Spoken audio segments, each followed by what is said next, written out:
when we later find out it at the demand zone, it was approaching the demand zone. So that's why it took all of us out. But thank God now we're able to see that the demand zone now. So you trading against dollar can be very risky. So before we can take that buy on USD, I need to see a push below this last low on the daily time frame. So if I'm not seeing a break below this region here, so in selling opportunity for USD, give any USD pairs so as not to be burned. So one thing we need to work with this information we're seeing. So we shouldn't just trade with emotion or because we feel it will sell or because we feel it will buy. So we need to work with this thing because it's very, very important. So you knowing how to relate it, currency correlation is very, very important. So you should know how to relate these things. So thank God for this way. Because if I'm to just use what I'm seeing, what we're seeing on GPUSD and EURUSD, definitely will definitely go for a sweet buy. But then we need to be very careful because DSY is on a demand zone. So if DSY is on a demand zone, so this trade might fail. This zone might fail. It might fail. Because for me to take a sweet buy, so it means that the USD must be coming down. So and if USD is on a demand zone, me taking this sell is very dangerous. Let's go. So let's take note of that. So let's quickly go to USD card. USD card. What does USD card have for us? Yes, I think our analysis on DXY. Okay, let's start from the weekly time frame. So USD card, all those USD card are for us. Yeah, thank God now, at least to some extent now we've been seeing some movement on USD card. Unlike for the past 2, 3 weeks, USD card has been consolidating. So people are just taking scalping. And if you see it has been taking people out since last 2, 3 weeks. Because when we check it on the weekly daily time frame, it was what consolidating at least. Not that it has really done a massive movement, but then we could see a movement to the upward side at least. It shows that there's a little movement. So if I'm to take it at least a series of my upward direction, although overall it's still I've started seeing signs that buyers are trying to come into the market. But then let's go to our daily time frame to see the clearer picture. Yes, taking it to the daily time frame, if I'm to be by still consolidating, it's still consolidating. If I want to be honest with myself, it's still consolidating. But then inside the consolidation, definitely there will definitely be a zone to trade.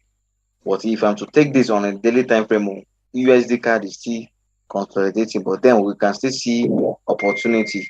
So let's take it down to our 4 hours time frame. So taking it down to our 4 hours time frame, we could see that it actually broke a region here. It broke a region here. So I wouldn't be surprised seeing the market pushing to this supply region here. Supply region here. But then let's go down to our 2 hours time frame to see the clearer view. Yes. So if at all I'll be going for USD card, I'll advise us to go for a sell because this is a clear supply region here. And it even tally although okay. Yes, but then on overall it's still consolidating, but then this is a clear supply zone. Clear supply zone. So if I told you be trading this USD card, so I wouldn't be surprised seeing it push to this upward side before coming down. Yes, so look for a demand zone so you can ride it to the yes, if I think this is a minute of the demand zone here. Yes, so if the market can push to this zone, you could ride it up. Yes, so this is a mini demand zone. So you could trade it. Yes, it's a mini demand zone. So if at all you want to ride it to the upward side, so you could allow the market to tap into this zone here. So if it can tap into this zone, you can ride it to the upward side. So you must not wait for the sell alone. So if it can tap into this demand zone here, you can easily ride it through the supply zone before coming down. So that's our buyers on USD CAD. USD CAD. So let's go down to AUUSD. AUUSD. USD don't turn my enemy now last week. And I love like them again.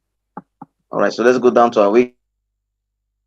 The USD, AUD USD. So taking it to the weekly time frame now, we could see the sellers, footprints of the sellers. We'll see our lower high, lower low, lower high, lower low, lower high, lower low. So taking it down to our daily time frame, let's see what it has. Even on the daily time frame, it has not really taken any or make any significant movement. Is it? Okay. So even on the daily time frame now, it's kind of consolidating to some extent. Yes, kind of consolidating to some extent. Yes, it's consolidating to some extent because it has not really done any major move per se. Yes. So I won't advise you avoid this place except you want to just scalp. But it's not doesn't from this it doesn't look clear. It doesn't look clear at all. Uh uh 4 hours time frame, whether we could still see, inside consolidation, we can still see small opportunity. Inside definitely there will definitely be an opportunity. So if I'm to okay, on a daily time frame, we could see demand zone here. Structure here. So we wouldn't be surprised seeing the market push to this demand zone here. But then it's more of scalping. But our advice is you should even avoid this AUD USD because it's not really stable. It's not really stable to some extent. But then if you still want to go for it, you could take advantage of this demand zone. Let's take it to our 2 hours time frame. Yes, I think that's the only move I'm seeing here. So it could likely push to this demand zone. So going for a sell now, although you can ride it to this place, but I advise you go for the demand zone because it could play with people's emotion. So if at all, you could easily ride it to the upward side because going for a sell now for USD can be dangerous. So you can easily wait for it to get to the demand zone before you ride it to the top. Buyers on AUD USD is still bullish. It looks bearish, but so from 4 hours to 2 hours time, we could see that buyers are in the market now. So you going for a sell now on AUD USD like, but the actual move now, the current move now is fine. There are more buyers in the market going now for AD USD. All right, so let's go to NZD USD. What does NZD USD for us? So I think we have a swift move, but then let's start from the weekly, a clearer picture. So taking it down to the weekly time frame, we could see that overall it looks bearish, but at least we could see a structure being broken on the weekly time frame. So it shows that this is a strong move, a very strong down to our daily time frame to see clearly. So we have a bull, so to see it actually broke a structure here. Broke the structure. So you even go for a sell for NZUSD, you just want to gamble with your money, except you're catching the retracement. And it's better you wait for the main move. So let's go down to our past time frame. Yes, so taking it to our time frame. So if at all you want to be trading this, wait for it to tap into this demand zone here. To go for it. So wait for it to tap into this demand zone before going up. So I think all USD pairs, they are all is like they don't really have strength, but then it still shows us that it has strength. So it's kind of contradicting. Because DSY is on a demand. USD pairs that we've been checking, it shows that USD is weak, but the main DXY is on a demand zone. So it's you want to avoid USD pairs to avoid storage approach USD pairs. So there are a lot of pairs we could trade. So it's not much we should trade USD pairs. You know that USD pairs, they tend to whenever they move for buy, they move for buy. Whenever they move for sell, they move for sell. All those USD, all those AUD USD, Euro USD, they are less manipulated. So lots of people love trading them because they are less manipulated. But then we need to be very, very careful because the chart is saying different thing. Why guess what? So it's saying a different thing. So it's even contradicting. They are not saying the same thing. So I think that is that. So I think let's quickly create a Zoom section. And that Zoom section because we have less than 4 minutes to go, so that we could contribute and also ask questions. So I don't know how do we say it. Hello. Okay, it's okay. That's great, sir. That's very great. All right, sir. All right. So let's quickly create another Zoom link so that we could give our suggestion John, and also what we think about. So, all right. So I think we Please can end just it. drop Yeah, I think just join through the same link again. The same link. drop Okay, I think I'll drop it. Let me just drop it now. same link. Can you drop mine on the Telegram, please? All right, Telegram. no problem. Okay, No problem. Telegram. All right.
Okay, this is GBP Chef.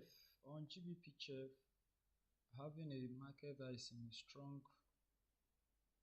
market that has been in a long downtrend for quite a period of time of over a year, as has been in a strong downtrend. So there is no reason why we should go against the trend. However, what we should look is what will be our best point of entry for this market, for us to short this market. That should be our best decision to take for this GBP chip, such as a good entry level. What should be our risk and what should be our reward when taking a trade on this play? That's what is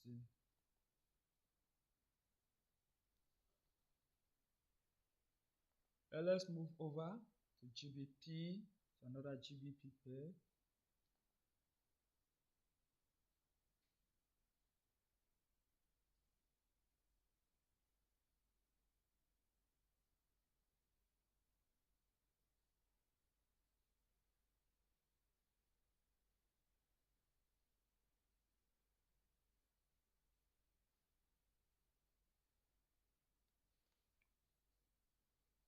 Okay, on the GBP NZD, that's pound New Zealand.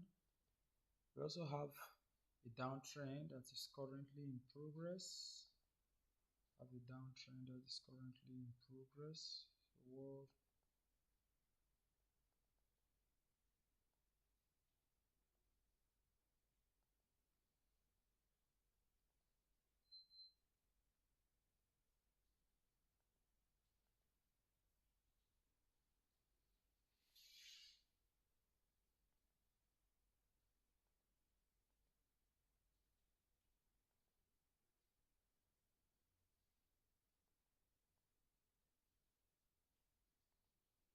okay, the market is in a progressive downtrend.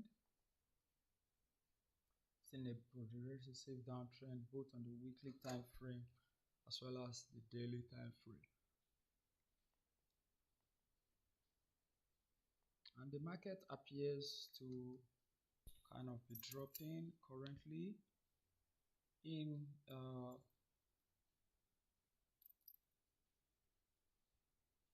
appears to be dropping massively.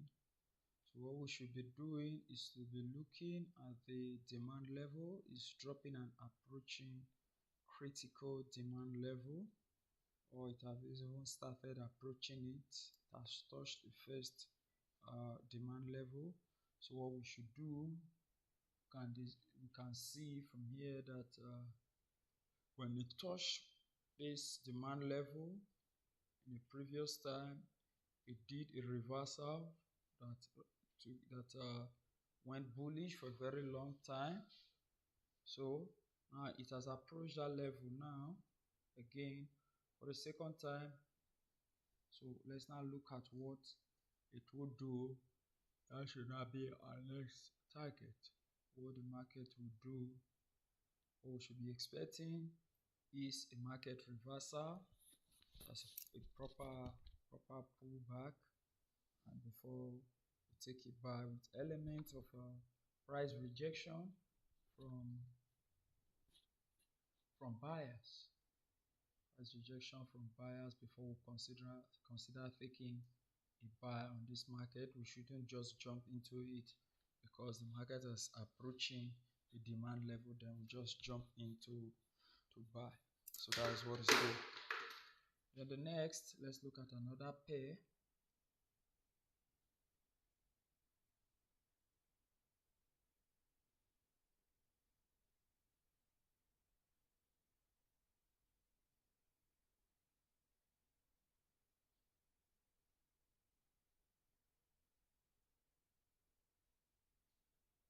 Okay, so let's look at this pair. This is Swiss franc yen, or Swiss franc yen, whichever.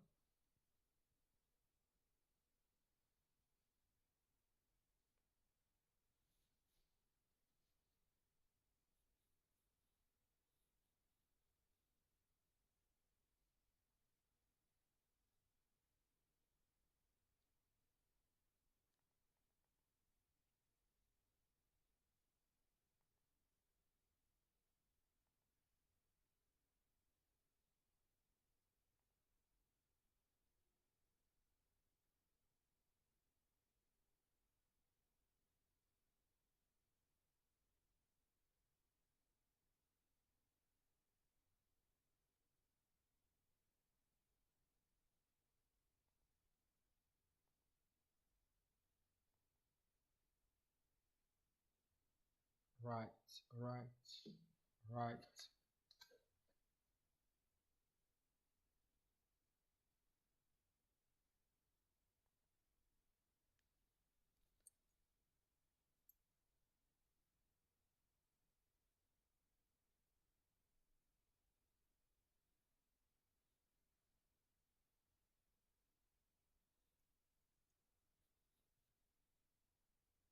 Okay, let's take the weekly of franc yen before we continue.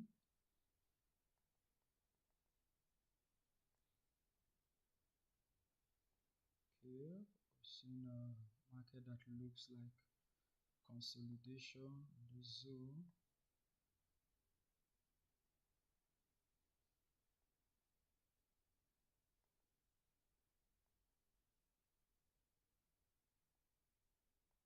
Market looks like consolidation in that zone. If we go to the daily time frame, element of the completion of a downtrend is what an uptrend rather is what we can see there. So what we should be looking for is we should be looking for a point where the market should be doing a market reversal,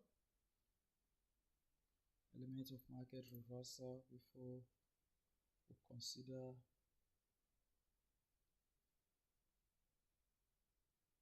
consider taking a buy on it also.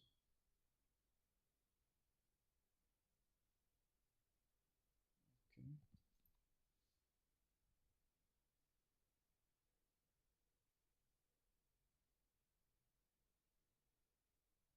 Okay.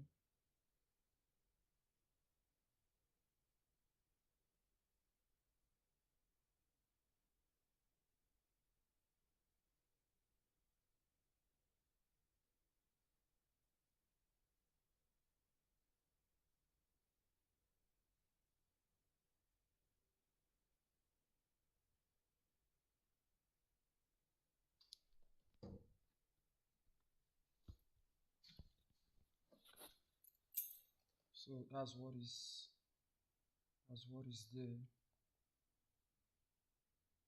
That's what is there.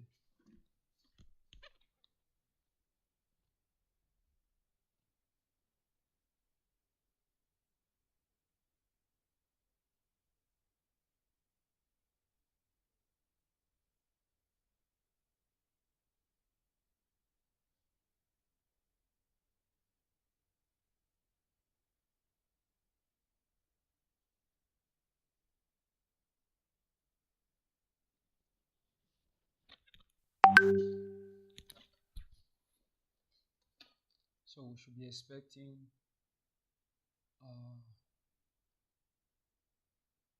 trend reversal from this pair.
So the next I will be doing, we'll be taking uh, we'll be taking